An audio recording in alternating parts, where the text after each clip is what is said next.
Bu günləri isti gündə, isti yay günündə sizi dəvət etdik ki, bizim qonaqlıqlarımızla birlikdə tədbirdə iştirak edək və bu tədbirimizdə kimsəsizlərə, xüsusi qayğıya ehtiyacı olanlara dəstək İctimai Birliyi tərəfindən tədbir keçirilir. Könüldən Nur belə adlanır İctimai Birliyin adı.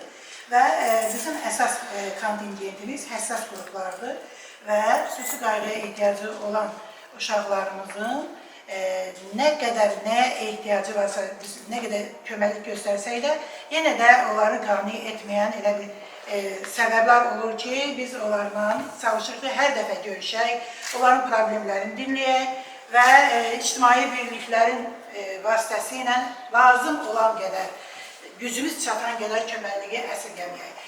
Həssas qruplara daxil olan insanlar həm uşaqlar, həm də onların valideynləridir.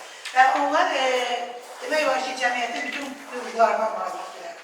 Əgər onlarda hansısa problemi varsa, hansısa sağlamlıq imkanı məhdudsa, fiziki qüsuru varsa da, demək olar ki, onlar bəlkə də sağlam insanlardan savadlıdırlar, bacarıqlıdırlar, müəyyən bir xüsusi qabiliyyətə malikdirlər.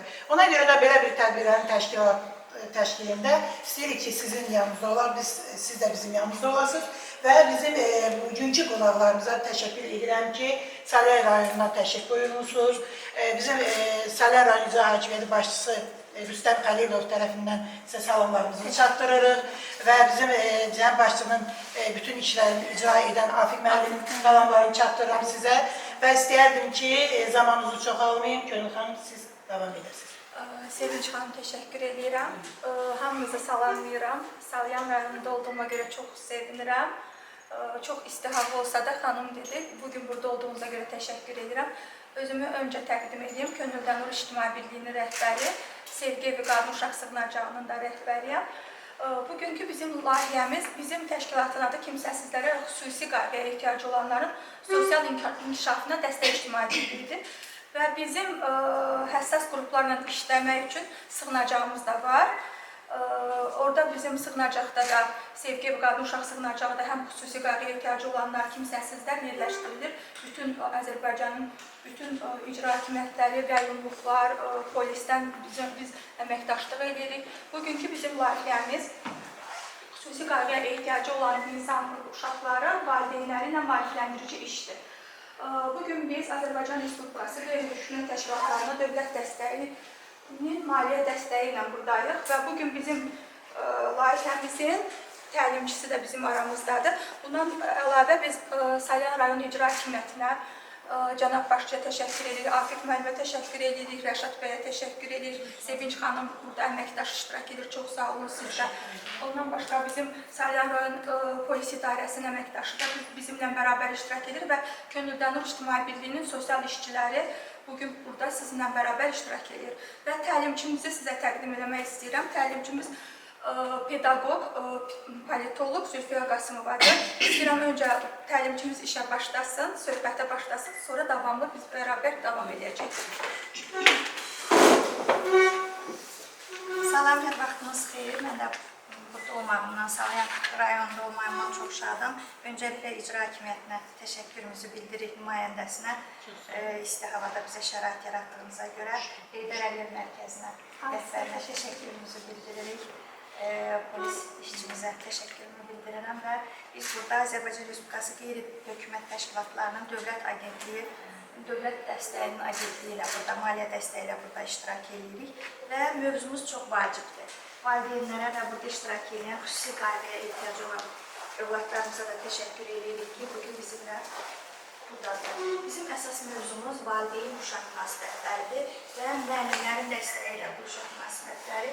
Çünki çox vacib bir məsələdir, dövrümüzün ən çətin məsələlərindən biridir. Bilirsiniz ki, xüsusi qayğıya ehtiyacı olan uşaqlarla məşğul olmaq 2 qat məsuliyyət tələb edir və eyni zamanda xüsusi uşaqlardan alarda hər bir valideynin sağlam bir övladları da var ki, bu övladları mühitə hazırlamaq ilk ailədən başlayır. Buna görə də valideyn-övlad münasibətlərini düzgün qurmaq lazımdır ki, cəmiyyətə lazımlı, sağlam övladlar yetişdirilsin. Və bunun üçün də bizim bir sıra metodlarımız olacaq ki, bunları sizə saymaq istəyirəm ki, birinci düzgün ünsiyyət. Yəni xüsusi qayğıya ehtiyacı olanlardan əlavə hər bir valideynin sağlam övladınız da var və buradakı valideynlərin də. Bunlarla məşğul olmaq ilk ailədən başlayır ki, ilk düzgün yanaşmaq lazımdır övladlara. Bunun üçün evdə uşaqlara sevgi ilə yanaşmaq lazımdır, uşaqlarınızla vaxt keçirmək lazımdır. Hər gün heç olmasa bir dəfə səni sevirəm, səni çox istəyirəm sözləri ki, bizim mühitdə bunu çox valideynlər utanırlar sanki övladlarına demək, amma valla deyilməlidir. Biz özümüzdə övladlarımız var, biz özümüzdə valideynik və öz qayğımızı, öz düzgün sevgi münasibətimizi göstərəndə uşaqlarda fərqi hiss edirik. Yəni ilk növbədə sevgi, qayğı göstərmək lazımdır. İkincisi, valideyn öz üzərində məsuliyyət hiss eləməlidir ki, mən bugün nə eləmişəm övladıma? Yəni bizim bir sıra suallarımız var ki, mən övladımı necə görmək istəyirəm və bunu necə edirəm? Təəssüf ki, bir çox valideynlər düzgün nəzarət metodlarından istifadə eləmirlər. Bu məsuliyyəti özlərində görmürlər. Və məsuliyyəti görmək o demək deyil ki, mən övladıma, məsələn, bunu eləmişəm, pulla nəysə almışam, bu maddiyyət deyil. İlk növbədə mənəviyyatdan başlayır, daxildən başlayır ki, uşağınızı görmək istədiyiniz kimi böyütməlisiniz. Uşaqlara düzgün nəzarət eləməlisiniz. Dövrümüzün çətin problemlərindən biri telefondur. Bilirsiniz ki, indi hal-hazırda telefonsuz da olmur, telefonla da olmur ki, nəzarət vacibdir övladlara. Yəni ilk niyə buna? Bərdədəki layihədə yoxsa Şirvandakı layihəmizə də bəli, bu mövzuya toxunduq. Telefonla düzdür, hər bir şeyi uşaqlarımıza niyə telefondan başladım? Çünki təəssüf ki, baxırıq ki, hələ 1 yaşı olmayan uşaqları belə susturarkən valideynlər telefonu verirlər, yemək yedizdirirlər, telefonu verirlər özləri işləri ilə, boş vaxtlarını keçirsinlər. Ona görə ilk növbədə nəzarətdən başlayır ki, bu doğulan gündən lazımdır nəzarət. Deyirlər ki, uşaqlar 1 yaşı var, hələ bunun 5 aylıqdır. Yox, uşaqlar ilk andan çox həssasdırlar, övladlarımız. Ona görə də mütləq nəzarət eləmək lazımdır. Və hansı ailələrdə çətinliklər varsa, analar, valideynlər ilk növbədə bunu özləri görüb hiss eləməlidirlər. Və uşaqlarına deməməlidirlər ki, sən bunu səhv eləmsən. Deməlidirlər ki, biz sənin problemini həll eləmək üçün səninlə vaxt keçirmək istəyirik. Yəni, bu üzrə bizim diskusiyalarımız olacaq.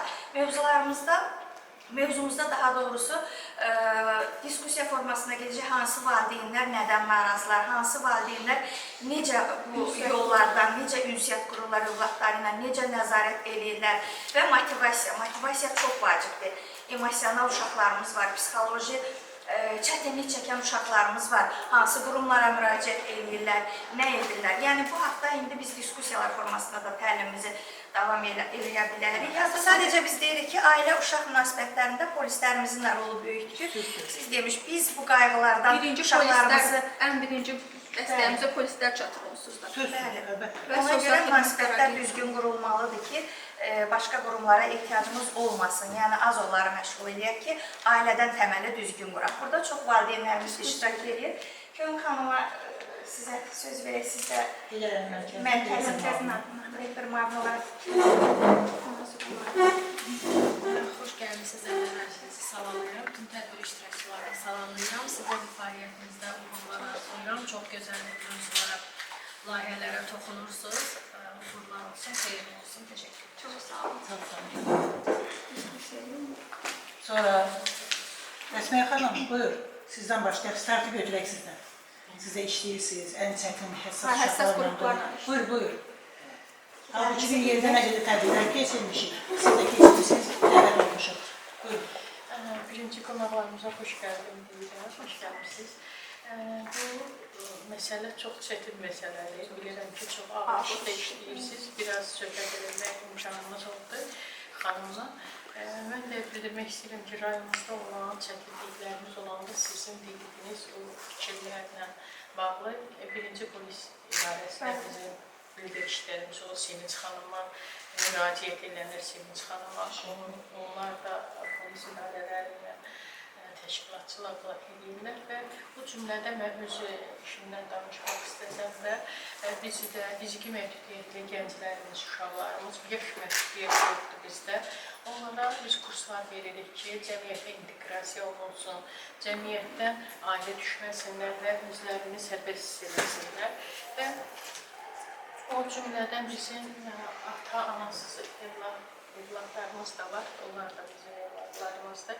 Biz də əlimizdən gələni onlara dəstək göstəririk, lazım olsa icra hakimiyyətinə, nümayəndələrinə bildiririk, onların çətinliklərin aradan qaldırılması ilə bağlı və bizim öz cəmiyyətimizin gördüyümüz burada bizdə Sevinç xanım dedi və biz üzvlərimizdən və valideynlərimizi bura dəvət elədik. Burada olan uşaqlara hələ belə uşaq kimi baxmaq olmaz, onların da bir istedadı var.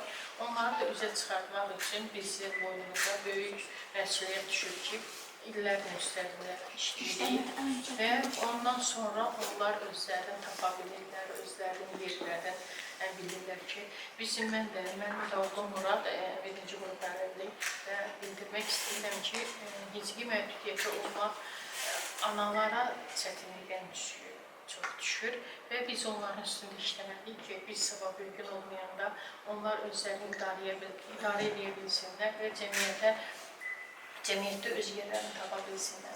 Çünki bilirsiniz ki, sağlam insanın da bəzən iş qabiliyyətləri olmur, işlə təmin oluna bilmirlər, yaxud da istəmirlər, hasad yolları seçirlər. Amma biz fiziki məhdudiyyətli gənclərimizi inanla onlara üstündə işləyirik ki, onlar özlərinin gələcəkdə öz imkanları ilə, özlərinə inamları ilə cəmiyyətdə öz yerlərini tapsınlar. Şükür Allaha ki, bizim uşaqlarımız da onlardan biridir. Mən bayaq çox sözünüzü kəsirəm, çox sevindim ki, siz də sənətkar var, xalça dediniz, öz hesabınızı edirsiniz. Bu mənim üçün çox önəmlidir. Deməli, xalçaçılıq dediniz var bizdə, dərzi sirxı var. Yetişəyi otaqda.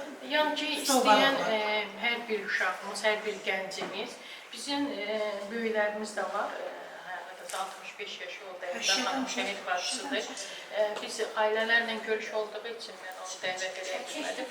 Yaş məhdudiyyətinə baxmayaraq çox işlər öyrənir. Məsəl üçün, öz üzərində işləyib ki, neysə oradan pul qazana bilsin ki, özünü üçün idarə edə bilsin. Çünki onun da bir qardaşı da əlbəttə.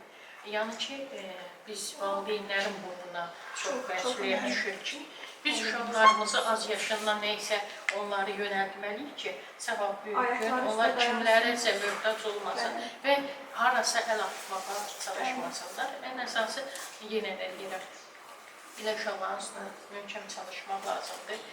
Mən də icra hakimiyyətinə və onların nümayəndələrə, polis idarələrimizə təşəkkürümü bildirirəm ki, çünki hər zaman bizim yanımızda olurlar, bizə dəstək olurlar. Mənim üçün çox sevindirici bir siz nə oldu? Hansı rayonlarla əlaqə saxlamışam?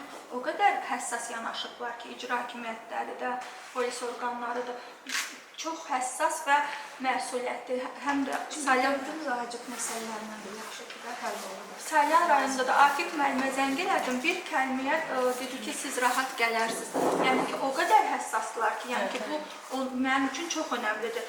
Düzdür, biz Bakıda olsaq da rayonlardan az əlaqəmiz var. Bütün qurumlarla əməkdaş olsaq da, məsələn, polis idarəsinin çoxu ilə danışıram, telefonda səsimlə tanıyırlar, amma üzümü görməyiblər. Çünki sığınacaq olduğuna görə əməkdaşlıq edirik. Amma ki, həssaslığını o qədər xoş təsir elədi ki, bir kəlməyə hamısı həmin dəqiqə. Çünki bizim rayonumuzda çox sayılı belə bir layihələr, çox sayılı işləyirik. Ən çoxu mən özüm çoxlu səhifələr təşkil edirəm.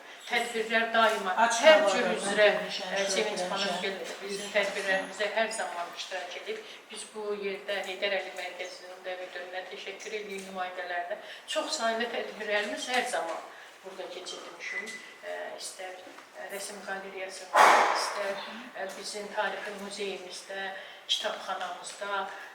Biz, yəni ki... Bu da əsas valideynlərin əməkləridir. Çünki burada valideynlərin əməkləri. Əsas da bizə güc düşür ki, təşkilat olaraq. Təşkilat bizi bir yerə yığmaq üçün hasad deyil, yəni deyirik indi hasadlığına. Yəni onları bir yerə yığmaq üçün biz çox əməklər sərf eləmişik.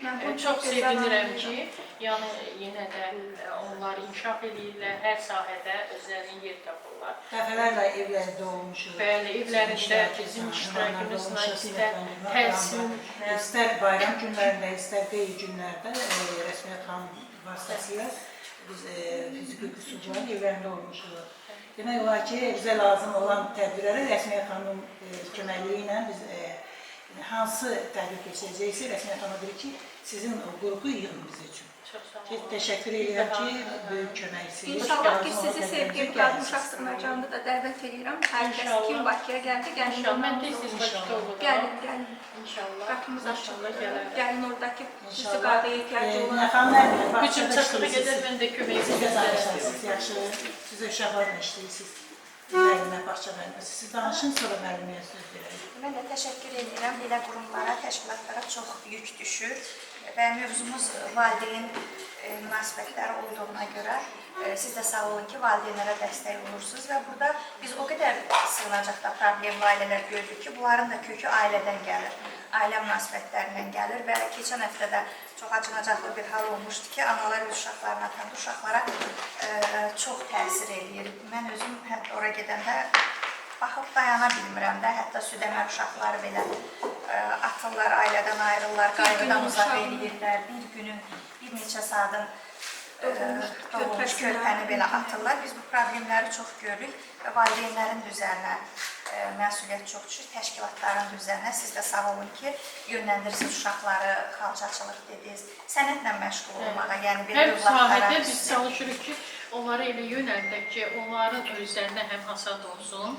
həm də ki, orada büdcələri də, bir büdcə də olsun. Yəni ki, oturduğumuz evdə də nəysə eləyib, özümüz üçün nəysə evimizdə. Əslində telefonu çox adam deyir, telefon zərərli, amma telefonla o qədər yaxşı işlər görmək olur ki, evdə oturub işlər görə bilərsən. İndiki zamanda elədir. İndiki zamanda elədir. Mən şahidəm. Necədir? Bax, fikirlərini bilə bilərsiniz. Murat, buyur. Mən görmüşəm, hər şeyi görmüşəm. Yox, oturmuş vəziyyətdə danış. 29 yaşım var. Gənc dedim, orta yaşlı deyim kəndimə. Bərbaddır. Bir dəqiqə TikTok'da, Instagram'da, Facebook'da lazımsız dərəcədə işlədə bilər. Yəni gənclərimiz olsun, istər yaşlılarımız olsun. O sayəsindədir ki, gəlir bir yaşın, deyirsiniz, təzə dünyaya gələn uşaqları gətirib atırlar. Yəni ki, normal ailə quran insan heç vaxt, yəni düz olaq pis oldum mən. Düz deyil, bilirik bu şey, amma danışanda da insan biraz pis olur. Yəni ki, demək, ən pis yerlərindən telefonlardan da götürürlər. Bəzi ailələr də elə telefon sahəsində. Amma mən qardaşımızla razı deyiləm. Mən sizə bir şey deyim, bax, mobil telefon açılanan, ilk sosial bütün platformalar açılanan, mən o platformalarda öz şəxsi nömrəmlə varam. Və mən bir şey deyim, sözünüzü niyə kəsirəm? Çünki mənim 24 yaşında evladım var, artıq universitet magistrdır. 11 yaşında qızım var, böyüklərdən üzr istəyirəm da danışdığıma görə. Mən gözlərini açandan onlarda telefon olub və mən də deyirəm ki, bütün platformalarda varam. Nəzarət olanda, düzgün istifadə edəndə, hal-hazırda, yox, mən bir şey deyim, ona da gələcəm. Çünki mən o problemləri özüm yaşayıram hal-hazırda. Mənim oğlumun sosial tanınan uşaqdır, siması tanınır. Mən 24 yaş olsa uşaq deməliyəm, mənim övladımdır. Amma ki, bütün bloger kimi də tanınır, Türkiyədə oxuyub, Türkiyədə də tanınır. Amma bir dəfə bir mənfi bir şeyin görməmişik. Əslində çox düzgün, yox, mən onu diqqət eləmişəm. Əslində, amma analar, ataları işlərlər, ataları yox, həm düzgün istifadə edə Amma hal-hazırda, indi mən bir şey istəyirəm, hal-hazırda Sevgi evinin adını o qədər bərbad vəziyyətdə çıxardıb şeylər yazıb qoyulan işlər görürük. Bəli, götürüb yazar, biz hamısını vermişik. Onsuz da kiber cinayətlər sağ olsun daxil işlər nazirliyi həmən dərəcə baş prokurorluq işini görür. Amma ki, o işdə də bilməyən insanlar vardı. Bəzi adamlar da boş bekar. Mən evdə boş bekar oturduğumuzu, məsələn, çox yaxşı SMM ola bilərik. Kiminsə işini götür, evdə otur, onlayn onu məşğul ol, pul qazan. Çox daha sant bir şeydir. Kiminsə profilini işlət, bir ayda 300-400 sahədə düzdür, amma elə bir sahə ona var ki, lazım həssas yerindən deyil. Yəni ki, mən də mən də neçə oğlu böyüdümüşəm, görürəm ki, məsələn, onlara heç vaxt verməmişəm. Az yaşında telefonu. Amma mən vermişəm, məsələn, amma ki, necə deyim? Zülfiyə xanım verməyib uşaqlarına telefon. Insta daxil olaraq. Wi-Fi, amma mən hamısını açıq qoymuşum. O nəzarətdən asılı. Mən 18 yaşımdan sonra telefon işlətmişəm. açıq. Yalan yoxdur. 18 yaşından sonra Amma qardaşım mən o işlə mənə razı dedi ki, deyiləm. Hal-hazırda mən təhsil işçisiyəm həm də. Təhsildə vacibdir bizim telefonumuz o olsun. Vacibdir işləsin, bizim onlayn amma dirək. yararlı bir şey Yararlı. işləsin. Bir də valideyn nəzarət eləsin. Körpə yaşlı uşaqlara telefonu verir, ana baxmır ki, uşaq hansı şəbəkədədir. Bizim də mövzumuz odur ki, valideyn-uşaq münasibəti. Sonra sonuncuya gəlir. Yəni qızların ən çox Baxın, bizim yaxın adamlardan mən tanıdığım övladı telefonla böyüyüb, hal-hazırda uşaq autizm xəstəsidir, iynə belə vura bilmirlər, ciddi xəstədir. Valideyn ancaq telefonla böyüdüb, mahnıyla, Yeməyi yeməyi telefonla telefonla. gətirir. Nə qədər deməyimizə baxır baxır. hansı sahədə, hansı insanların Amma əlinə çox necə rahat əlimizdə proqramlar var ki, valideyn nəzarəti istədiyi vaxt stop eləyə bilirsən. Bunu biz bəzi valideynlərin çox mən gördüm, problemli valideynlər gördüyümə görə valideynlərin hamısı çox rahat deyir ki, telefonu verdim, vaxtın keçirdi. Mən onu bilmirdim, valideyn nəzarəti var. Başqa amma hər bir şeydən xəbərimiz var, lazım olan bir proqramı axtarıb tapmırıq. Xanım, var. Amma pulla olduğu üçün heç Yox, kim heç ona də yaxlaşmır. pulsuzdur. Yox, Tam pulsuzdur. ben onun içindeyim. Yox, yox, tam Yaxşı, pulsuzdur. telefon olmanı necə başa Mən istəyirəm, Yəni, başqa mən- sahəyə Siz də başqa müsahibiyyət işləyirsiniz. etsin. Yox, o bizim sosial işçimiz bu Ha, buyurun, şeydə buyurun. var. Seycan xanım bizim Mən də Könül xanımın dediyi kimi Sevgi Kimsəsiz Uşaqlar Evində sosial işçi olaraq fəaliyyət göstərirəm. Könüldərin İctimai Birliyində sosial işçi olaraq fəaliyyət göstərirəm. Tədbirdə iştirak edən hər bir kəsə təşəkkürlərimi bildirirəm. Başda da Könül xanım olmaqla və hər bir kəsə. Bugünkü əsas mövzuya gəlim. Xüsusi qayğıya ehtiyac olan uşaqların valideynlərinin maariflənməyi ilə bağlıdır. Maarifləndiricidir. İnşallah bu günlər bu tədbirdə hər kəs maarifləndirici olar. Bu mövzu Zülfiyə xanımın dediyi kimi həm çətin, həm də bir o qədər həssas bir mövzudur. Onlarla işləmək, onlarla qalmaq, yəni onların təhsili ilə bağlı. Yəni birinci ixtisasım da əsasən ailə və ev təhsilidir. Həm uşaqlarla, həm valideynlərlə işləməkdir.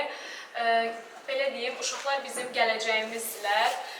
Bir ailənin əsas təməli olmalıdır. Təməli güclü olan ailənin, inanıram ki, uşaqlarda, yəni nə qədər xüsusi qayğıya ehtiyac olan uşaqlar belə olsa, daha yaxşı olurlar. Mən elə ailələrdən elə uşaqlar görmüşəm ki, xüsusi qayğıya ehtiyac olan uşaqlar da, özəl uşaqlardır. Ancaq çox qabiliyyətlidirlər. Onlar rəsm barəsində olsun, elələri var, məntiq barəsində, riyaziyyat barəsində. Çox qabiliyyətlidirlər. Sadəcə bizim əsas problemimiz nədir? Bəzən valideynlər bunu qəbul eləmirlər. Yəni, əsas problemimiz bizim budur. Valideyn öz uşağından barışmalıdır. Yəni, onlar özəl uşaqlarımızdır. Yəni, bu onları digər uşaqlardan heç cür fərqləndirmir, daha da üstün eləyir. Bəli, daha da üstün eləyir. Yəni, elə uşaqlarımız var ki, həm normal məktəbə gedirlər, ancaq heç bir bacarıqları yoxdur. Amma elə xüsusi qayğıya ehtiyacı olan özəl uşaqlarımız var ki, çox bacarıqlı olurlar. Valideynlərimiz öz uşaqlarıyla barışsa, onları digər uşaqlardan fərqləndirməsə, məsələn, kim uşağı bu qədər bal yığıbdır, sən bundan daha üstün olmalısan və yaxud da ki, bu uşaq bu universitetə qəbul olubdur, sən niyə qəbul olmursan? Onları daha çox öz istəklərinə yönləndirmək lazımdır. Yəni, uşağın öz fikrini alandan sonra. Mən bəzən valideynlərlə çalışan zaman görürəm ki, valideynlər, məsələn, prinsipə girirlər. Bunun uşağı bunu eləyir, sən niyə bu qədər eləyə bilmirsən, bu qədər bacarıqsızsan. Bu düz hal deyil. Və onu deyəcəkdim ki, hər kəs, yəni uşaqlara aiddir bu, yəni təhsil alıb, universitet oxumalıdır deyə bir şey yoxdur. Təhsil almalıdır, düzdür, özünü cəmiyyətdə rolunu bilsin deyə, yerini bilsin deyə. Ancaq bu o demək deyil ki, o alim olmalıdır. Elə uşaq var ki, hansısa bir peşə üzrə daha yaxşıdır. Elə uşaq var ki, maşinistdir, eləsi var ki, rəssamdır. Bu o demək deyil ki, digər uşaqlardan daha əksikdir, daha yəni az bacarığı var. Məncə valideyn öz uşağını bilsə, onun üstünə, onun peşəsinə, onun bacarıqlarına daha çox üstünə düşsə, bu uşağın gələcəkdə daha yaxşı olduğunu bildirəcək və uşaqlarımız da ki, bəli, öz ayağının üstündə dayanacaq. Uşaqlarımız da ki, yəni hər bir kəsin bu həyatda yəni öz rolu var. Kimisi başqa cürdür, bu uşaqların da öz həyatda öz xüsusi rolları var. Mənim bugünkü, yəni, ifadəm bu qədər. Hər kəsə təşəkkürlərimi bildirirəm. Çox sağ olun. Hə, nə xanım? Mən də qonaqlarımızı salamlayıram, xoş gəlmisiniz deyirik. Mən uzun illər bağçada işlədiyim müddət ərzində biz də belə, yəni uşaqlarla rastlaşmışıq, bizdə də belə uşaqlar olub, onlara xüsusi ehtiyacları olub, qayğı göstərmişik, davam da edirik. Bizdə də mütəmadi valideynlərlə görüş keçirdirik, o uşaqlarla xüsusi məşğul oluruq. O bir uşaqlardan daha onlara diqqət ayırıq ki, yəni ki, uşaqlar hiss eləsinlər ki, onlara burada çox qayğı, diqqət göstərilir. Valideynlərlə də görüşlər keçirdirik, valideynləri də maarifləndiririk. Belə. Bağçada var belə soru, işinmə məhdudiyyəti, görmə məhdudiyyəti var mı? Bəli, var, bəli. Onlar necə davranırsınız? Onlarla belə davranırıq ki, o uşaqlar çox hədsiz nəvazişə ehtiyacları var. Hədsiz nəvazişə ehtiyacları var. Çox da həssas uşaqlardır. Səbir olmalıdır. Hər şeydən qıcıqlanırlar. Qıcıqlanırlar. Onlar istəyir ki, o uşaqlar istəyir ki, onlarla xüsusi məşğul olasınız. O uşaq hədsiz diqqət tələb edirlər o uşaq. Biz o uşaqlarla yanaşı onların valideynləri ilə də xüsusi görüşlər Valideyn keçirdirik. uşağına daha Bəli, bizim valideyn müəllimlərimiz mən belə başqa tutmasa, müəllimlərimiz o valideynlərdən daha uşaqlara qayğı göstərirlər, o uşaqlara. Burada üçlüdür də, valideyn, müəllim, övlad münasibətləri. Bu da önəmlidir. Yəni bizdə onlara xüsusi diqqət bir başqa cür göstərilir. Bu qədər. Çox sağ olun, vaxtları gəldiniz. Valideynlərdən kim danışmaq istəyir? Özəl övladlardan əlavə başqa övladlarınız da var da, münasibəti necə qurursunuz, nədən narazısınız, istədiyiniz kimi valideyn ola bilmisinizmi?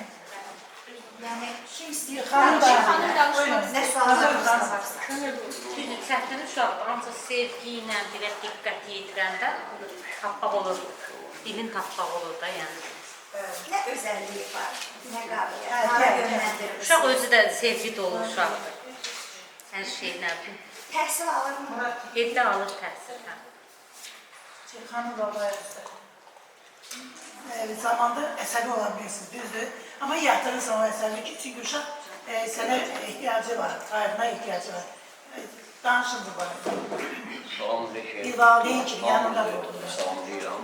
Bugünkü gündə mən evladım olsa, neysə eləsə, yəni mən o elə bir özüm bildiyim ki, baş salmalıyam ki, yəni arısa uşaq Özünü o yerinə qoyursan, bəli, yəni gələcəyi üçün ki, yəni mən o psixi təsir görkəməliyəm ki, uşaq yəni hardasa öz qəbiliyyəti ilə yəni böyüsün. Yəni mən qanacaq qəbiliyyəti mən özüm verəm uşağa ki, yəni gələcəkdə ondan mən özüm də bəhrələnəm. Bugünkü gündə Allah'a çox şükür, yəni hər şey qaydasındadır, yəni hər şeylə maraqlanma, yəni imkan daxilində əlimdən gələn əsirgəmirəm. Yəni sizlərə də işlərinizdə uğurlar.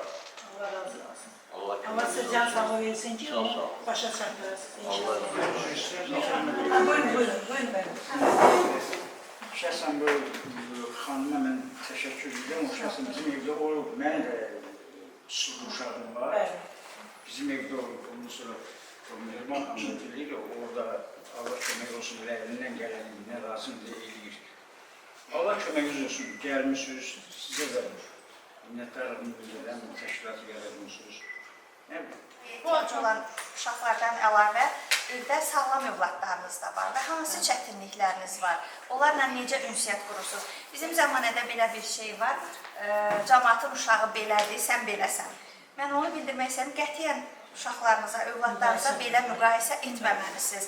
Sən tənbəlsən, sən bu nədir ki, bundan ötürü ağlayırsan? Yox. Sənin problemini mən dərk eləmək üçün səndən danışıram. Sənin problemin çox böyük problemdir. Yəni, uşaq özünə o sevgini hiss eləsə ki, anam, atam mənim bu problemimi bilir, bunu kiçiltmir, həqiqətən də siz dediyiniz yoldan gedə bilər. Yəni, övladlarınızla hansı konflikt, necə görürsünüz o uşaqlarınızın problemini, necə həll edirsiniz? Yəni, təbii ki, uşağın üstünə getdikcə uşaq sizə qarşı çıxır. Əsas odur ki, sizinlə dərdləşə bilmir, sizinlə dostumu, ilk növbədə valideyn, məsələn, mən övladlarımla həqiqətən dost kimiyəm.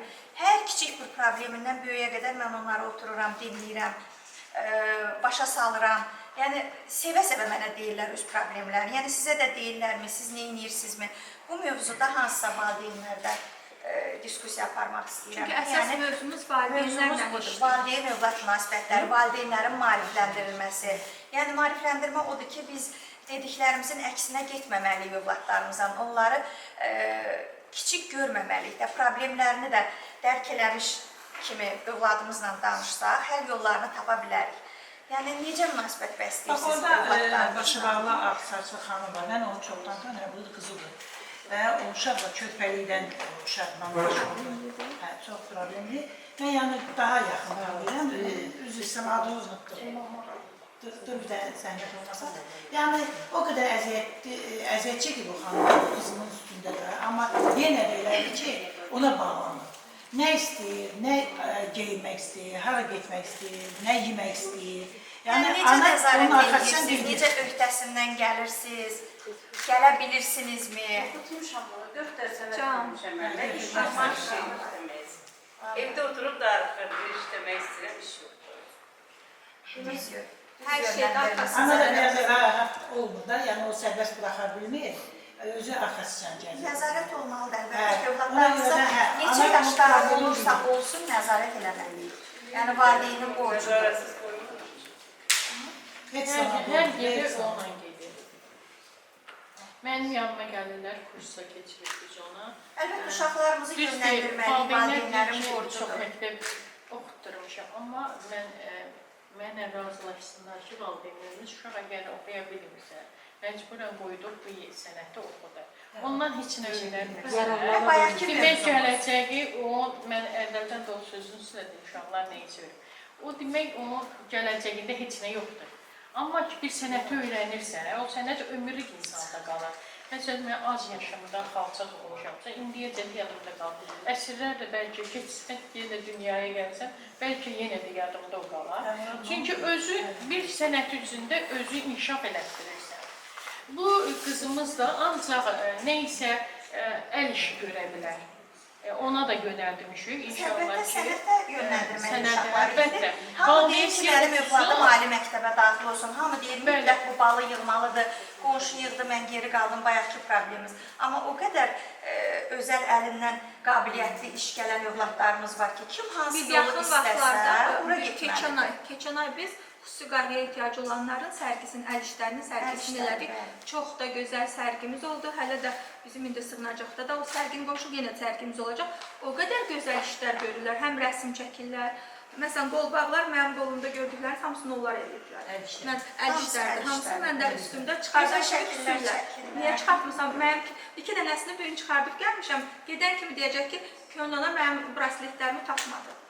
Ona görə də onlara diqqətlə, məsələn, onlar elə sevinirlər bunları görəndə ki, onlar əziyyət bilirsiniz ki, xüsusi qayğıya ehtiyacı olan çox problemli uşaqdır, çox həssas uşaqdır. Onların istədiyi nədir?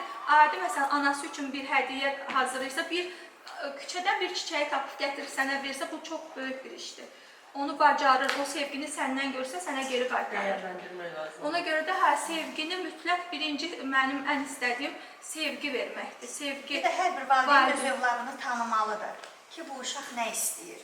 Yəni, buna necə mən münasibətləsin? Uşaq var ki, tərsdir. Elə bil ki, mən Muraddan tutum, Murad körpəlikdən fiziki məhdudiyyətlidir. Murad 6 yaşından sonra yeriyib.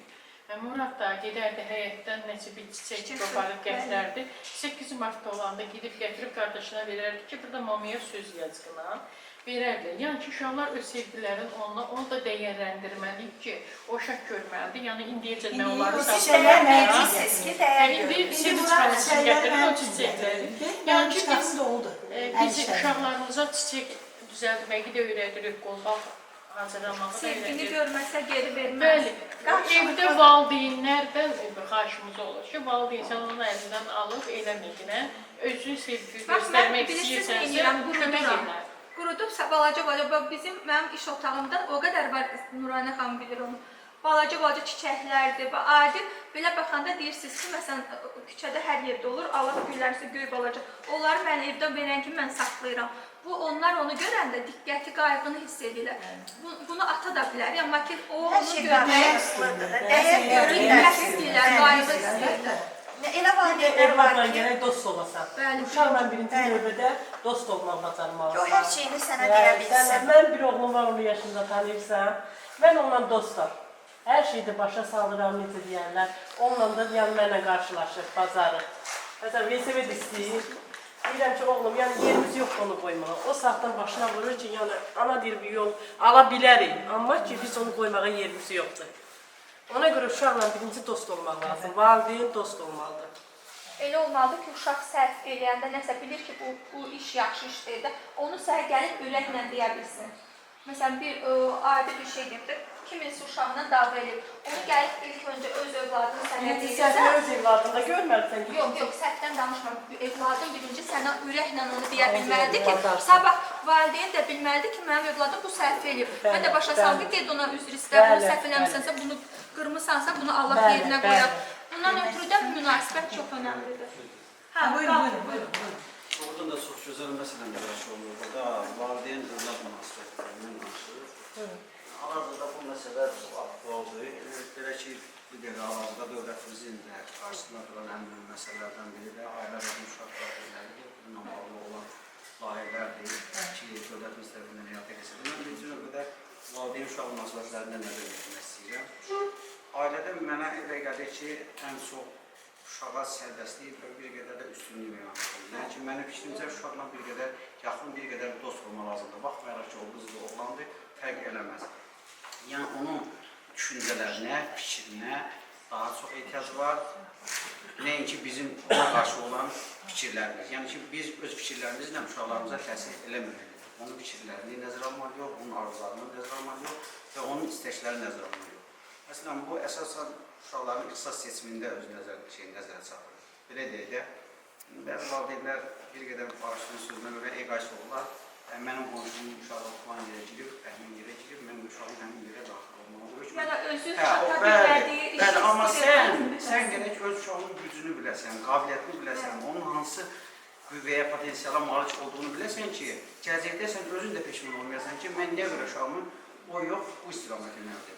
Bəlkə də sənin uşağın öz istədiyi istiqamətə geçsəydi, daha yaxşı nəticə əldə edə bilərdi. Qaldı ki, bu xüsusi qaydaya ehtiyac olan uşaqlarla bağlı, doğrudan da bu bir dəqiqə cəmiyyətimizdə ən mühüm qlobal problemlərdən biridir. Çünki o uşaqların həqiqətən də lap belə hər şeylə əhatə olunsalar da yenə də nəyisə qarşı olan ehtiyacları vardır. Sağ olsun dövlətimiz, prezidentimiz, ayrı-ayrı institutlardır, təşkilatlardır, ailə və uşaq problemləri komitəsidir. Bu məsələlərlə yaxından məşğul olurlar, daim onlarla əməkdaşlıq edirlər. Bəli, qeyri-ümumi təşkilatlarla bağlı, bəli, tez-tez konferanslar olur, layihələr olur, həyata keçirirlər. Yəni ki, bunlar hamısı bizim gözümüzün qavamları. Yəni ki, biz də həmişə öz dəstəyimizə olan sünnə əsirgəmirik, bazı konferanslar öz köməyimizlə göstəriyorlar. Yəni Allah onlara qayaq dostluğunla, valideynlərin həmişə bir yerdə olsunlar. Həmişə də onların dövlətin qayğısındadır. Bilsinlər ki, onların üzərində Azərbaycan dövləti var, Azərbaycan prezidenti var. Yəni ki, heç yerdən çəkinməsinlər. Onlar hüquqlarını hər yerdə deyə bilərlər, sərbəst şəkildə, valideynləri də, özləri də.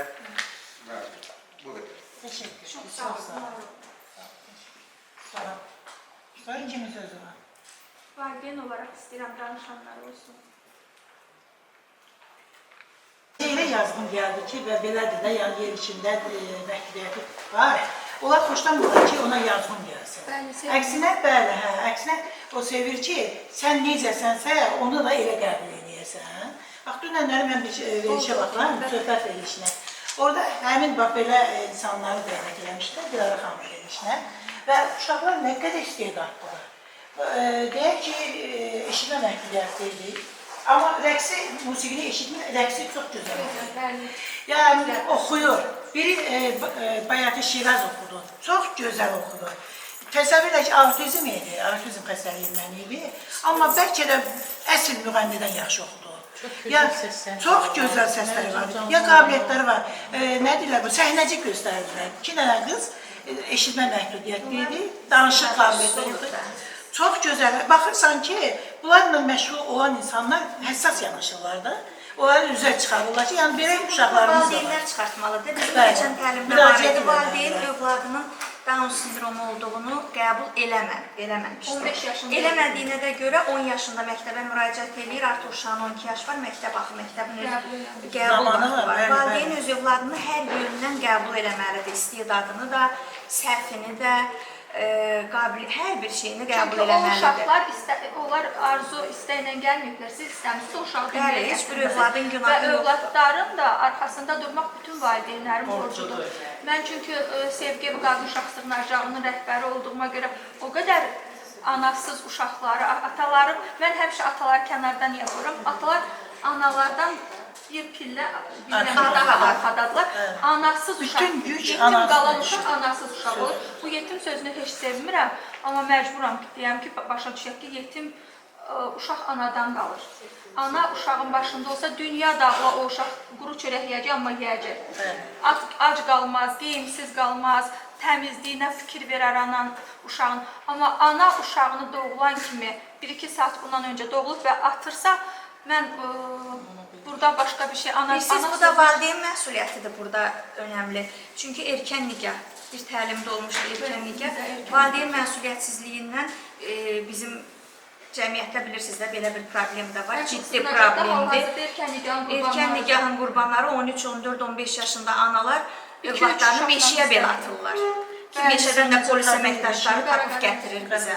Çünki mən Xocəsəndə də olmuşam, Kəmal Ağazada gidə olmuşam, Mehvan xanımda da olmuşam, yəni sizdən gələrik. Ona görə də məsuliyyət çox vacibdir, nəzarət çox vacibdir övladlara. Qız, oğul ayırmaq lazım deyil. Qız övladının öz problemi var, oğlanların öz problemi var. Təəssüf ki, bəzi yerdə deyirlər, bu oğlandır. Xeyr, belə deyil. Elə qızlarımız var ki, qızlara fikir verir, düzdür. Amma oğlanlara da ciddi nəzarət lazımdır.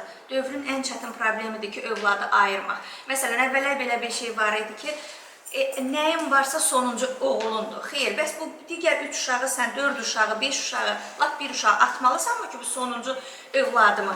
Bəzi valideynlər də bəli deyir ki, mən övladım üçün bəli, övladım üçün hər şey eləmişəm. Övlada bir maşın almaq, övlada pul vermək hər şey eləmək deyil.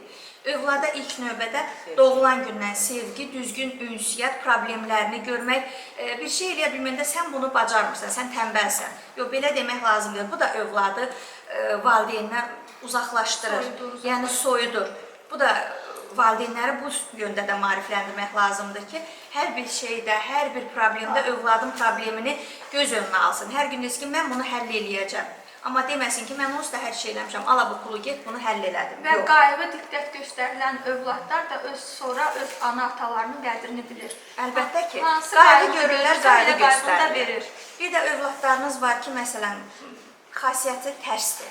O övladın üzərinə getmək lazım deyil. Yəni, mən öz gördüklərimdən deyirəm ki, tərs uşağın üstünə getdikcə o uşaq daha da yolundan çıxır, daha da cəmiyyətə lazımlı övlad kimi yetişmir. Çünki cəmiyyətin təməli ailədən qoyulur. Ailədə valideyn-övlad münasibəti düzgün olanda həqiqətən də sağlam ailələr, sağlam övladlar sonra da ailələr yetişdirə bilirik.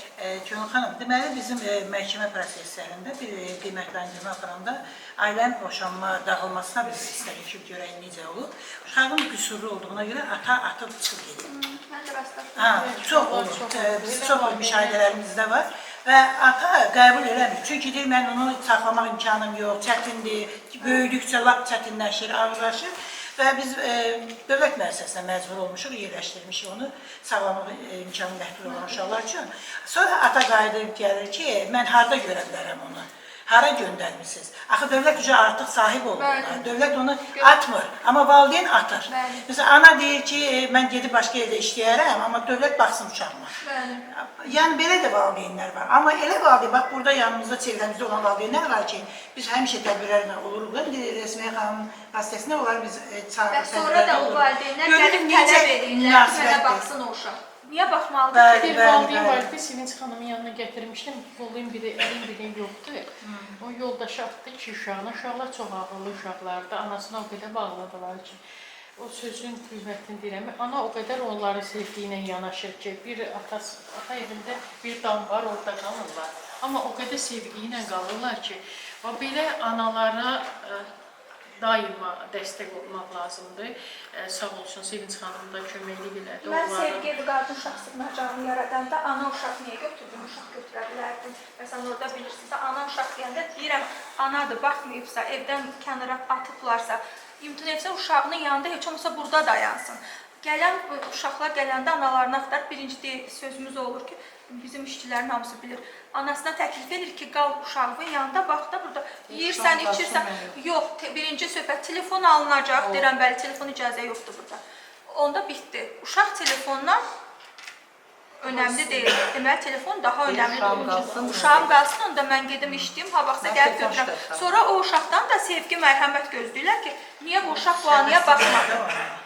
Həm də mən sosial verilişdə, Space kanalının sosial verilişdə Gəldaş proqramında ekspertəm, İllər Davam Mixailin proqramında və mən o qədər çətin ailələrin içində oluram ki, inanın, Azərbaycanın bütün bölgələrindən bizim həm sığınacaqda valideyn var, uşaq var və verilişdən tanıdıqlarım var. Ona görə də o qədər həssas yanaşmaq lazımdır ki, bəs deyirsiniz ki, məsələn, övlad elə deyirlər ki, məsələn, ana deyir ki, mənə işləyirəm, uşağımı görmürəm. Valla mənim övladlarım mənim 1 saat heç görmürlər. 4 gün, 5 gün mənim oğlum mənim üzümü görmür. Amma onunla deyir ki, mənim telefon bax burada bizə lazımdır. Telefonla hər şey həll edə bilirik. Ona görə də mən istəyirəm ki, birinci valideyn olaraq ana istəsə hər yerə çata bilər, yeməyi də pişirə bilər, evladlarına da baxa bilər, işinə də gedə bilər, sevgisini də verə bilər. Sevgi tək o demək deyil ki, elə bir adi bir zəng desən ki, qurban olum, səni çox istəyirəm, hardasan, o ona bəsdir. Onun üçün çox önəmlidir. O başa düşür ki, anası hər dəqiqə onunla maraqlanır. Mən istəyirəm Nurani xanım da danışmaq istəyir, o da bizim sosial işçimizdir. Mən də Könüldə Nur İctimai Birlikdə Sevgi Qadın Uşağının Sevincəli könüllü işləyəm. Özüm Səlyanlı olsam da Könül xanım yanındayım. Amma ki, orada hər cür insan görülür. Ən çox Könül xanım demişkən sevgidən başlayır hər şey. Mənim öz bacımın uşağı fiziki qüsurludur. İllərlə məcbur elədilər ki, sən oxumalısan. 9-cu sinifə çatanda həkim özü danışdıranda dedi ki, mən istəyirəm ki, musiqi savadı. İndi həm o uşaq işləyir, həm də musiqi savadı var. Amma ki, indi o uşağı, amma öncələr onu fiziki öz ata tərəfidə, biz yox, biz görməmişik onu. Deyirlər ki, bu uşaq heç nəyə yaramayacaq. Amma o uşaq bugün 18 yaşı var, pul da qazanır, ibadət hesab olurlar onun yanında. Ailədə ən çox hər şey sevgidən başlayır. Mən orada Könül xanımın yanında bir ailədən qız var orada. Ailənin hər bir imkanı var.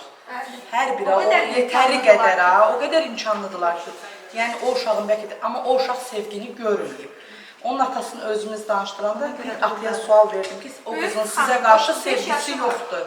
Qayıtda dedi ki, bir söz dedi, mən atamla, anamla sevgi görməmişəm. Yəqin siz o sevgini görmürsünüz, verir. O qızın 30 neçə yaşı var, bizim yanımızda qalır, amma gedib o cür ailənin yanında qalmır. Ailələrə tövsiyəmiz odur ki, birinci uşaqlara ilk öncə sevgi versinlər. Sevgi verəndən sonra, diqqət verəndən sonra hər şey olacaq. Təşəkkür edirəm hər kəs gəldiyinə görə. Ailədə olan konfliktləri. Könül da təşəkkür edirəm. Bizim burada bir valideynimiz var ki, bir evdə 2 qızı var. İstəyirdim ki, o da Hə, Allah yaxşı, Allah. Durun bir zəhmət olmasa.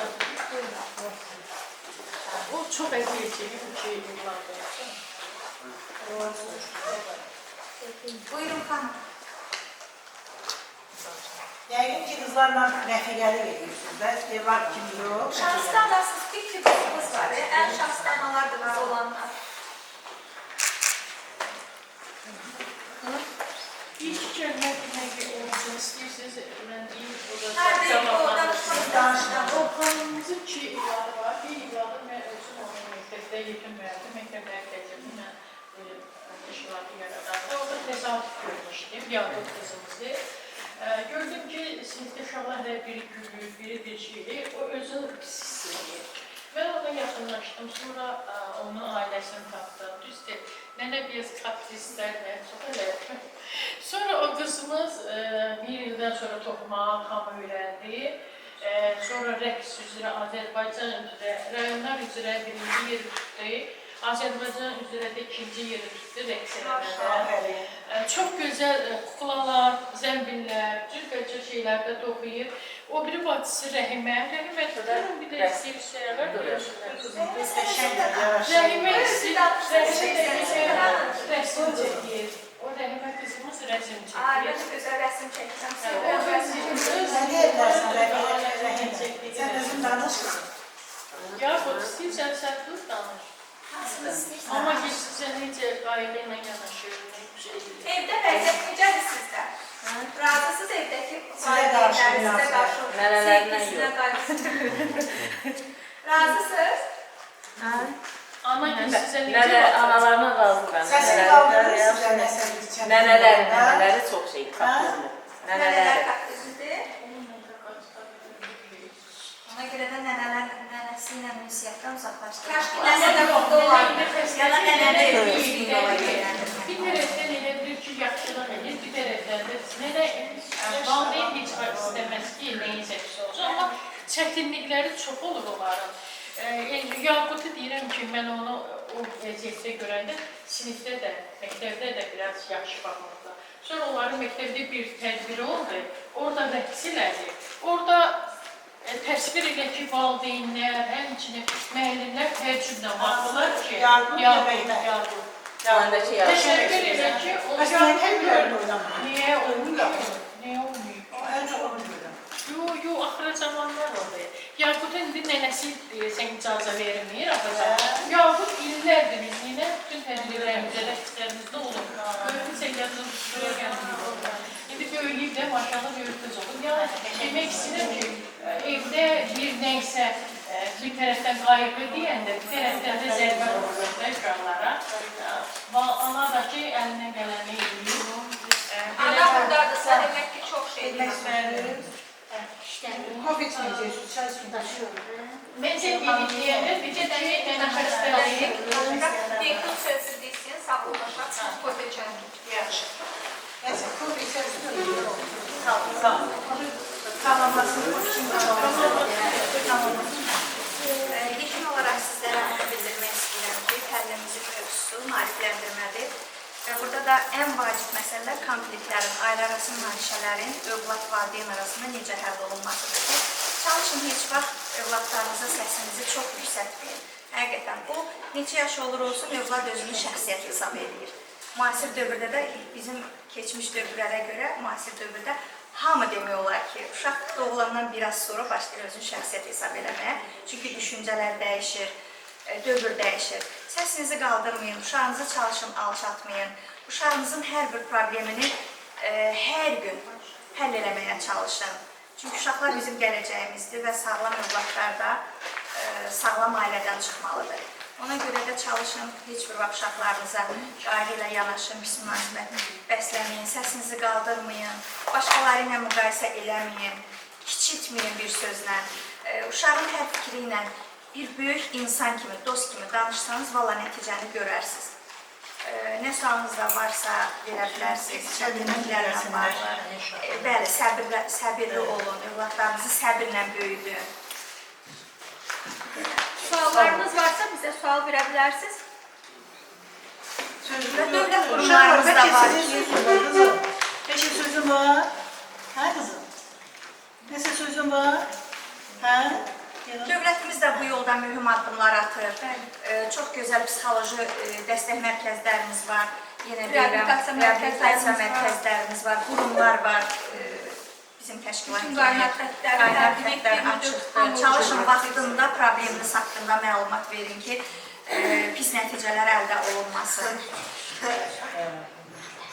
Onda heç kimin sualı yoxdursa, mən çox istəyirəm ki, çox yaxın. Nə sözüm var? Onda sizə demək Neyse demek isteyeyim. Nə demək istəyirəm? Ben babam. Ha, ne sevdim. Onda yaxınlaşdıraq. Çox təşəkkür edirəm bugün burada olduğunuza görə. Gələn bütün qonaqlara, dəvət olunan bütün hər kəsə təşəkkür edirəm. Mən istəyirəm ki, Çaykovi süfrəsində söhbətimizi davam elətdirək. Çox sağ olun hər şeyə görə. Sağ olun.